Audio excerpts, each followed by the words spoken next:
Hola, ¿cómo les va? Bienvenidos a otro programa de diagnóstico y debate. Realmente los temas a tratar van a ser importantes. Les pido que me acompañen. La salud es una condición básica para el desarrollo equitativo e inclusivo. Somos 10.000 centros de diagnóstico y tratamiento médico, 15.000 profesionales y 50.000 trabajadores en todo el país. CADIME, Cámara de Instituciones de Diagnóstico Médico. www.cadime.com.ar.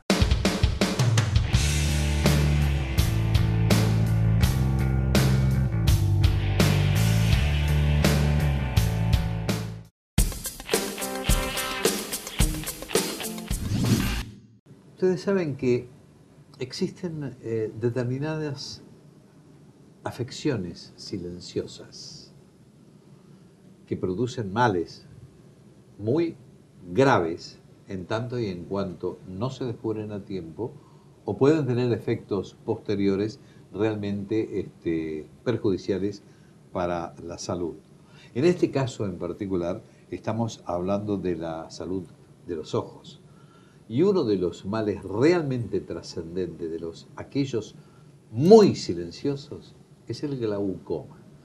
El glaucoma que puede llevar a la ceguera si no es tratado a tiempo y con los mecanismos adecuados. Entonces nosotros, que pretendemos por lo menos clarificar conceptos, ayudar, demostrar que existe un lado de la medicina donde necesariamente debemos prestar atención porque efectivamente contribuye después al bienestar general, entonces tenemos la necesidad de hablar de estos temas. Glaucoma es el tema de hoy y gentilmente el doctor Jorge Venosi, que es doctor en medicina y además docente de la cátedra de oftalmología en la Facultad de Medicina de Buenos Aires, nos permite a lo mejor abordar este concepto realmente con autoridad. Gracias por venir. Un gusto. ¿Qué es de lo que dije que es cierto o no es cierto? No, me parece una apertura maravillosa, porque si hay algo que hace falta en esta patología llamada glaucoma es la información. Usted dijo correctamente que es una enfermedad silenciosa. No hay ninguna sintomatología en un paciente con glaucoma, salvo casos especiales que si tenemos el tiempo lo podemos abordar. Pero en general es una enfermedad que no da ningún aviso. Por lo tanto, es de una gran responsabilidad la información social y, por supuesto, el trabajo de los oftalmólogos y de los médicos en general. Es la segunda causa de ceguera en el mundo. Por lo tanto, vale la pena que nos tomemos el tiempo para hablar de esto y que la gente sepa que la presión de los ojos es uno de los signos, no síntoma, porque no es un síntoma, sino un signo, que el oftalmólogo debe examinar siempre. Y es lo que nosotros en Argentina, que nos hemos formado en esta maravillosa universidad de Buenos Aires y en otras universidades argentinas, sabemos perfectamente que a los pacientes hay que tomarles la presión, aunque vengan por una consulta de un anteojo. ¿Usted cree que todos sus colegas toman la presión? Yo creo que sí. Yo creo que sí. De hecho, en el ambiente universitario es una cosa que se enseña elementalmente y después todo oftalmólogo tiene en su gabinete la posibilidad de tomar la presión en los ojos. Necesariamente. Sí. ¿Cómo se manifiesta? Bueno, se manifiesta, como ya le digo, cuando uno va al oculista y hace...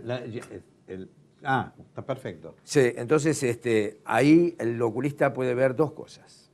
Lo más frecuente es que la presión del ojo esté elevada o que haya algún signo en el fondo del ojo. La salida del nervio óptico, que es algo que nosotros podemos ver cuando hacemos el fondo del ojo, tiene algunos signos que el oculista conoce perfectamente y entonces puede sospechar de que ese paciente esté sufriendo la enfermedad. Entonces, el oculista lo que hace cuando sospecha que esa enfermedad está ocurriendo, ya sea porque tiene la presión alta o tiene el nervio óptico con alguna alteración anatómica, le pide estudios funcionales. ¿Qué significa estudios funcionales? ¿Cómo ve? ¿Qué campo visual tiene? cómo ve los colores, cómo está su respuesta eléctrica, lo que se llama la electrofisiología ocular. Y si hubiera alguna alteración de las funciones, quiere decir que ese paciente está entrando en la enfermedad, está entrando en el glaucoma. ¿Por qué uno tiene que estar seguro de que ya hay alteraciones funcionales? Porque hay veces que hay nervios ópticos que parecen ser glaucomatosos y no lo son. Y hay pacientes que pueden vivir con presión alta durante toda la vida y no desarrollan el glaucoma. Así que es una tarea que el oftalmólogo entiende muy bien y sabe cómo hacer con el paciente cada vez que viene y o tiene glaucoma o es sospechoso de glaucoma. Ahora, yo dije en principio que es una enfermedad silenciosa, ¿no? Ahora, ¿cómo se puede manifestar en el individuo? Es decir, ¿cómo puede darse cuenta eventualmente como para recurrir? Porque no todo el mundo va permanentemente al oftalmólogo. Y ese es el problema. Por eso es la causa tan alta de ceguera. Si la población y las poblaciones mundiales estuvieran atentas y las entidades de bienestar social y de salud de todos los países hicieran una campaña muy buena, mucho mejor de la que tenemos, la gente iría más al oftalmólogo. Y entonces encontraríamos más a tiempo la enfermedad, que la colega que estuvo anteriormente estuvo hablando justamente de la precocidad del diagnóstico, que es tan importante. Pero bueno, el paciente, si nadie lo ha detectado, termina prácticamente viendo muy mal, porque lo que hace el glaucoma es que cada vez va achicando el campo visual. Entonces, al achicarse el campo visual, al principio el paciente no se da cuenta, porque lo que el campo visual de un ojo no ve, lo ve el campo visual del otro.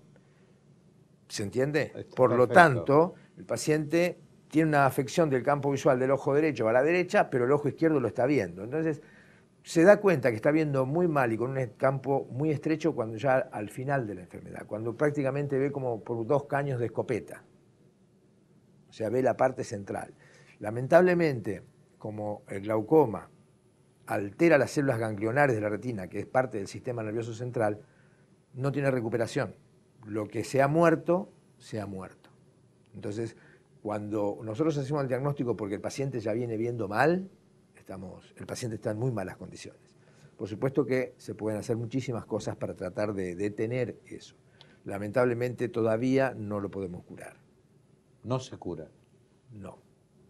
El glaucoma es una enfermedad que se viene estudiando hace muchísimos años, y en los últimos años, a pesar de la tecnología a la que tenemos al alcance de la mano los oftalmólogos, no podemos saber exactamente cuál es la causa. Sabemos cuáles son las células que se mueren, sabemos por qué se mueren, pero no sabemos por qué, llegado a un determinado momento de la vida, se desencadena el problema. Ahora pregunto, ¿y el láser, por ejemplo, que hacen un pequeño toque de láser y le abre el canal correspondiente? Maravilloso. No cura. No, porque simplemente eso baja la presión del ojo. Y bajar la presión del ojo no quiere decir que el ojo se vaya a curar. Porque el glaucoma, además de tener la presión alta, tiene un suicidio de células nerviosas. Se llama apoptosis celular en la retina. Y no sabemos por qué.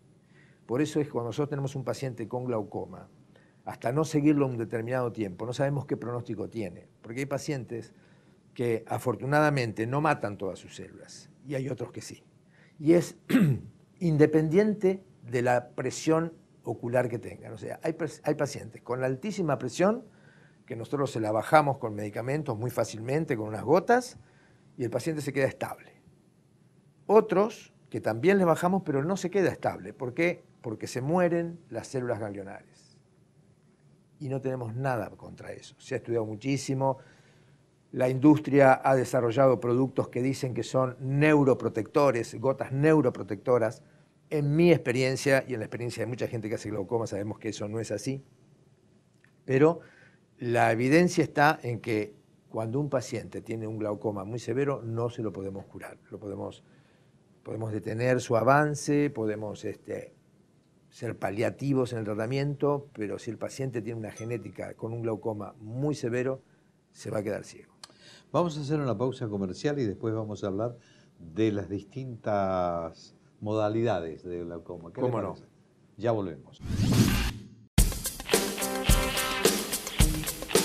La salud es una condición básica para el desarrollo equitativo e inclusivo. Somos 10.000 centros de diagnóstico y tratamiento médico, 15.000 profesionales y 50.000 trabajadores en todo el país. CADIME, Cámara de Instituciones de Diagnóstico Médico. www.cadime.com.ar.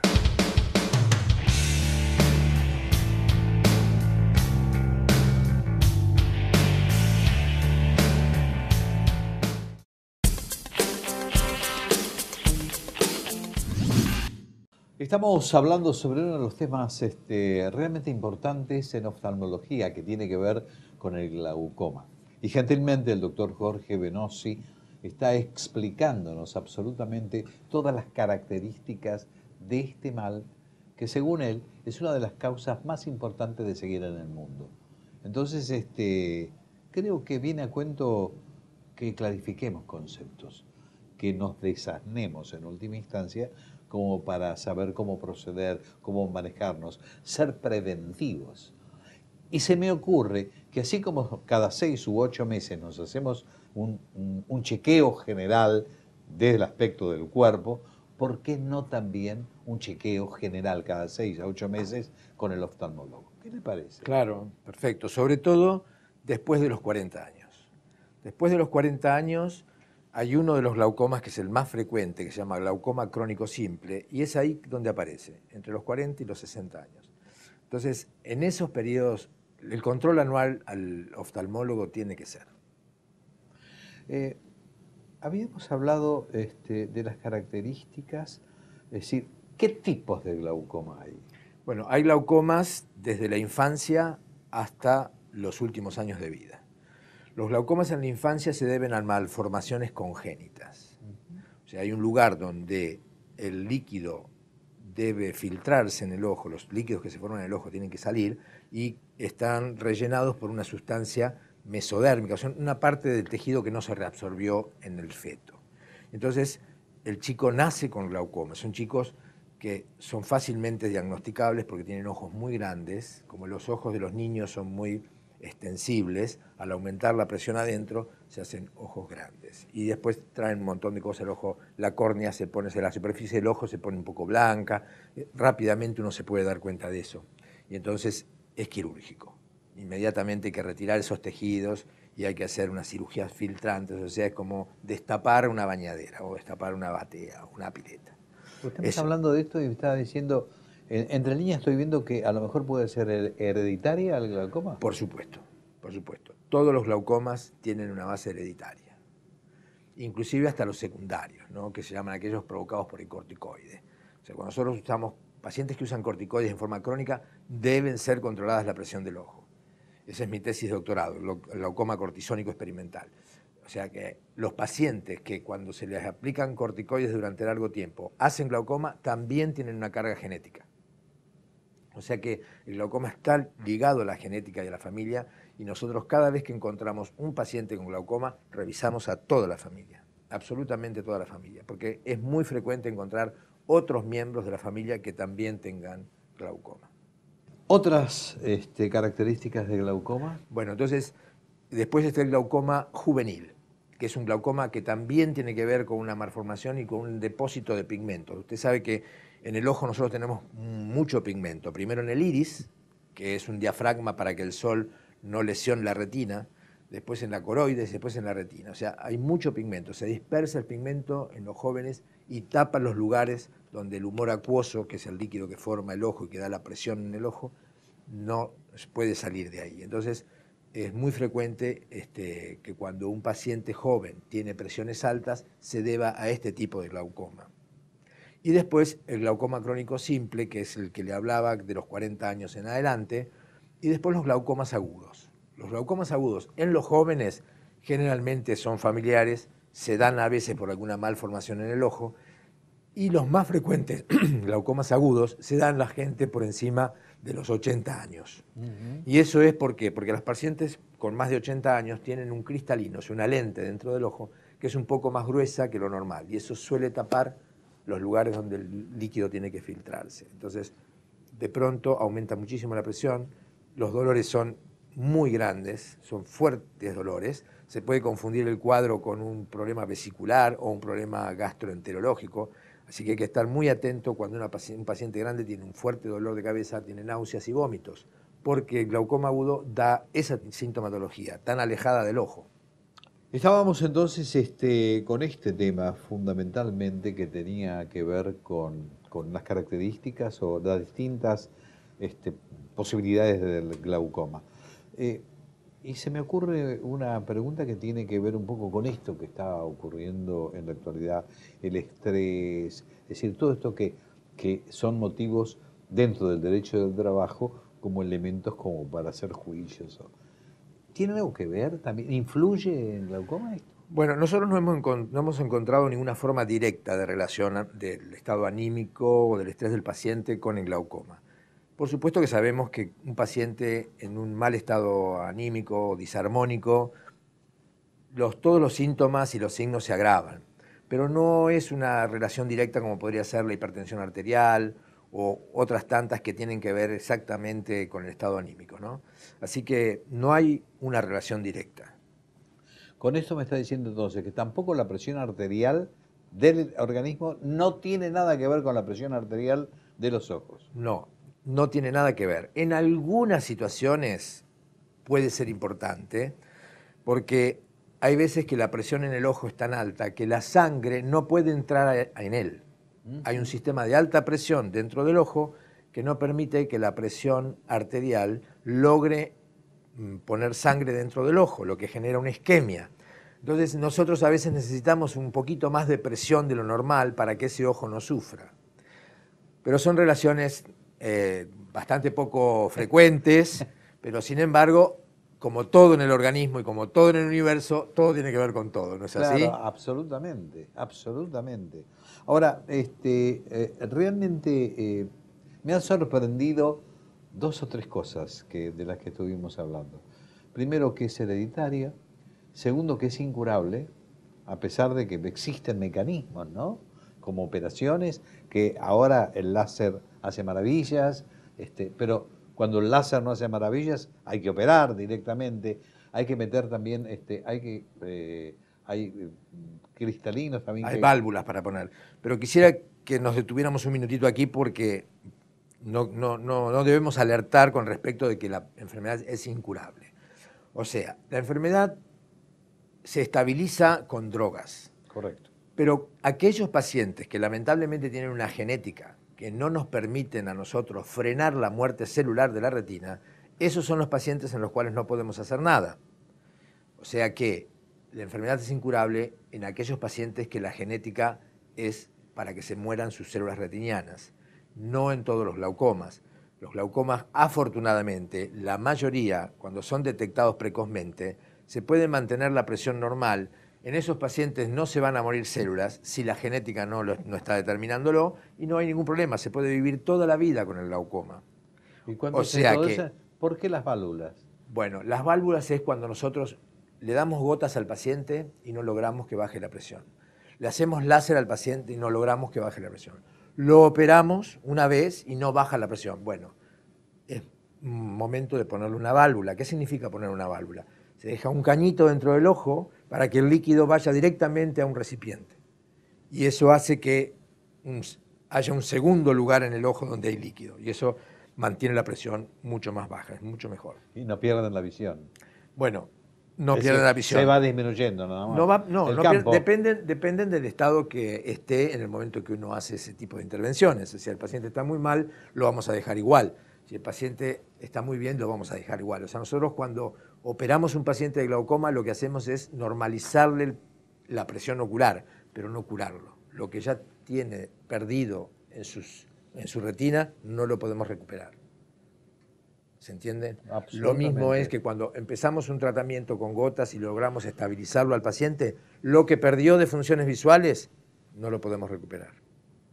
¿Qué recomendaciones tenemos que hacer, mi estimado doctor, a la gente? Porque esto realmente es para llamarle la atención. Sí, y es tan interesante llamar la atención con esto como salvar muchos ojos y muchos pacientes de la ceguera. O sea que la recomendación es a la gente consultar con los oftalmólogos Y a los oftalmólogos nada, porque los oftalmólogos ya saben que cuando un paciente llega a su consulta por primera vez, se le debe tomar la presión ocular y se le debe mirar el nervio óptico. O sea, eso es el ABC de nuestra enseñanza a los oftalmólogos jóvenes. Correcto. ¿Nos queda algo pendiente de todo lo que estamos hablando? ¿Algún adelanto en materia de investigaciones con respecto a glaucoma? Sí, la verdad que es una especialidad, una subespecialidad oftalmológica que tiene un desarrollo de investigación enorme. Hay nuevas drogas, hay nuevas válvulas, hay muchísima investigación en genética, muchísimo. Creo que el acercamiento a la cura de la enfermedad va a estar cuando podamos hacer modulación genética, que bueno, espero que algún día llegue y podamos de esa manera modificar el pronóstico del paciente, ¿no? Si podemos modificar la genética, podremos modificar el pronóstico del paciente. Siendo optimistas, por lo menos lo que me está diciendo, existe una mera posibilidad de alcanzar determinados objetivos que lleguen a curar, entonces. Sí, por supuesto. De hecho, hay algunos glaucomas que ya conocemos toda la genética. Sabemos dónde está la alteración. Son los mínimos y lamentablemente los menos frecuentes. Los más frecuentes todavía nos quedan. Pero bueno, es una posibilidad y creo que ahí es donde hay que seguir trabajando, ¿no? Estaba diciendo que teníamos un panorama realmente importante y trascendente respecto de lo que es el glaucoma. Y nos faltaría, como para ir cerrando un poco el concepto general y haber abarcado absolutamente todo el ámbito de lo que significa esta dolencia, es decir, ¿cuándo se interviene quirúrgicamente y qué cirugía? Bueno, sí, es muy interesante la pregunta, porque ¿cuándo operamos un paciente? Operamos un paciente cuando ya las gotas o el tratamiento médico no es efectivo. ¿Cuándo no es efectivo? Es cuando la presión sigue subiendo y las funciones visuales se siguen perdiendo. Entonces, ahí no hay que esperar, hay que operar. Cuando operamos, ¿qué hacemos? Hacemos un agujerito en el ojo, literalmente, que filtra el humor acuoso que se forma en el ojo. Lo filtra y lo manda a la circulación general. Entonces, el paciente está seguro de que, aunque haya mucha producción de humor acuoso, se va a ir del ojo y no va a aumentar la presión. O sea que la cirugía nos permite mantener muy estable la presión del paciente sin tener que estar poniéndose la medicación. O sea que, y las cirugías en realidad son cirugías muy regladas, que son poco dolorosas, no necesitan un gran instrumental. Lo que sí es importante hablar con el paciente es que el posoperatorio va a ser complicado para él. ¿Por qué? Porque el posoperatorio de un glaucoma debe ser de mucho reposo y de mucho cuidado del ojo, porque como el ojo queda con un agujerito, con un líquido que está filtrando permanentemente, puede pasar que haya una hipotensión importante, que haya cosas que se desprenden en el ojo, en fin. O sea que lo más importante de la cirugía del glaucoma, en mi opinión, es el reposo que va a hacer el paciente una semana después de la cirugía. Porque la cirugía en sí, técnicamente, es una cosa muy fácil para un oftalmólogo entrenado. Ahora, yo quiero volver un poco a este asunto previo a lo que es la operación. De hecho, son cosas que evidentemente pueden resultar tontas como pregunta, pero no existen medicamentos que puedan contribuir a atenuar el efecto de la presión en los ojos, salvo la parte del líquido, salvo la parte del láser. No hay medicamentos como, por ejemplo, para la presión arterial, que se toma una pastilla determinada y eso contribuye, o algún otro tipo de medicamento que permita sacar el líquido del cuerpo. Los medicamentos que usamos para tratar la presión son de dos tipos fundamentalmente. Uno que tratan de evitar la cantidad de humor acuoso que se forma. O sea que nosotros, por ejemplo, podemos utilizar beta bloqueantes, algunos otros tipos de medicamentos que bloquean los receptores para formar líquidos y entonces hay menor cantidad de formación de líquidos. Eso suele ser suficiente para mantener una presión normal. Y después tenemos otros medicamentos que abren el lugar donde se tienen que filtrar y también sirven. Se pueden combinar los dos, o sea que hay muchas armas. Hoy en día tenemos muchos medicamentos que pueden estabilizar la presión de los glaucomatosos. De hecho, se opera muchísimo menos el glaucoma ahora que hace 30 años cuando yo empecé. Cuando yo empecé operábamos glaucomas toda la semana. Hoy opero un glaucoma una vez por mes, a pesar de tener una gran cantidad de pacientes glaucomatosos. Doctor, ahí tiene una cámara delante suyo y a mí me gustaría que le diga a la gente exactamente cómo tiene que manejarse con respecto a esto en particular. No con respecto al glaucoma ya hecho, o sea, ya manifiesto, sino en general previo al glaucoma. Claro, es lo más importante. O sea, el diagnóstico previo y precoz es lo más interesante que le puede pasar a un paciente que tiene glaucoma. Cuanto antes lo detectemos, mucho más fácil el tratamiento y muchísimo mejor el pronóstico. Así que la obligación de la comunidad es hacer consultas oftalmológicas. Todos los hospitales nacionales, provinciales y municipales tienen un oftalmólogo, y si hay un oftalmólogo, el oftalmólogo tiene la posibilidad de detectar un glaucoma. Así que es simplemente eso, ir y consultar con el oftalmólogo que tenga en la zona. Mi estimadísimo doctor Venosi, le agradezco muchísimo la gentileza de haber venido. Para mí es un placer y muchas gracias a usted por la invitación. Pero por favor, hasta cualquier momento. Y nada más. El próximo jueves, a partir de las 17:30, volveremos a estar con ustedes con otro programa de diagnóstico y debate. Hasta ese momento y muchísimas gracias. La salud es una condición básica para el desarrollo equitativo e inclusivo. Somos 10.000 centros de diagnóstico y tratamiento médico, 15.000 profesionales y 50.000 trabajadores en todo el país. CADIME, Cámara de Instituciones de Diagnóstico Médico. www.cadime.com.ar